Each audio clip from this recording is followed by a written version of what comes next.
Jungkook ने किम को सुबह होटल रूम में बुलाया जहां पर किम पिछली रात उसे छोड़कर चला गया था।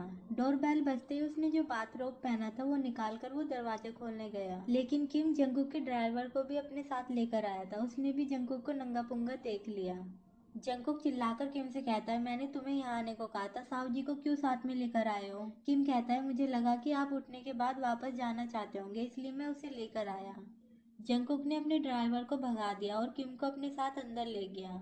वो ऑकवर्डली किम से कहता है कि मैं वापस कैसे जा सकता हूँ, मेरे पास तो पहनने के लिए कपड़े ही नहीं है। जाओ मेरे लिए कपड़े लिया और फिर गिफ्ट लाना, फिर मेरे साथ ग्रैंड पा से मिलने चलना।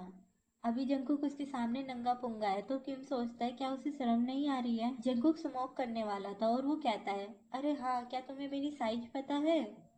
किम सीधा उसकी कमर को देखता है और मुस्कुराकर कहता है, मैं थोड़ा थोड़ा अंदाजा लगा लूंगा। जंगकुक सरप्राइज रह गया कि वो मुस्कुराया और वो स्मीक करता है और सिगरेट जलाकर कहता है, हाँ तो फिर जल्दी करो, अगर तुमने देरी की तो हम ग्रैंड पा के घर जाने में लेट हो जाएंगे। फिर वो किम को अपने ग्रैंडपा के घर ले गया जहाँ पर बहुत ज्यादा हरियाली थी। जंगकुक के ग्रैंडपा किम के ग्रैंडपा को जानते हैं तो फिर वो उसके बारे में बात करने लगे कि उसने ही किम को लड़की वाला नाम दिया है। आज वो चिकन सूप बनाने वाला है तो वो वेज चुनने जा रहे हैं। उसने जंगकुक से कहा कि अगर तुम दोनों बोर हो रहे हो तो क्यों ना तुम मछली पकड़ने जाओ और नज़ारे का मजा भी ले लो। उसे जब पता चला था कि ये दोनों आ रहे हैं तो उसने पहले ही बोट प्रिपेयर करा रखी थी। दादाजी ने चैलेंज दिया कि 2 घंटे में कम से कम 4 पाउंड मछली लानी है, नहीं तो फिर आज रात के बर्तन उन दोनों को साफ करने पड़ेंगे। पहली बार जब जंगकुक यहाँ पर आया था तब उसे अकेले ही फिशिंग पर जाना पड़ा था। तब वो बहुत ज्यादा बोर हो गया था और उसे जरा सा भी मजा नहीं आ रहा था। लेकिन आज सबकी नजर अपनी ओर खींच ले वैसी ब्यूटी उसके पास है, मतलब कि किम उसके पास है। इसलिए वो अंदर से बहुत खुश हो रहा है कि आज मुझे बहुत मजा आएगा। वो तो ऐसे ही बात कर रहा था लेकिन उसने नोटिस किया कि किम तो सो गया।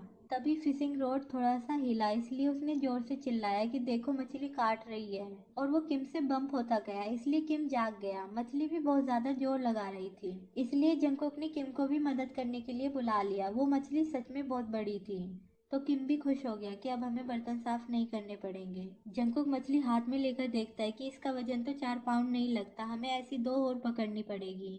लेकिन तभी मछली उसके हाथ से स्लिप होकर किम की ओर चली गई और किम के पूरे कपड़े गीले हो गए। जंगकुक हंसते हुए कहता है कि मेरा ट्रैपिंग सूट कैबिन में पड़ा है, जाओ जाकर चेंज कर लो। और वो अंदर से वो कपड़े लाकर दे देता है, लेकिन देने से पहले वो स्मिक करता है और वो उससे पूछता है क्या तुम्हें तैरना आता है? और वो किम के करीब जाता है और कहता है कि मौसम बहुत गर्म है, क्यों ना हम दोनों तैरने चले जाएं। लेकिन किम पीछे हटता है और कहता है कि नहीं, मुझे नहीं जाना। जंगकुक मुंह बिगाड़ते हुए कहता है कि तुम तो 19-20 के ही हो, फिर भी तुम्हें मजा करना नहीं आता।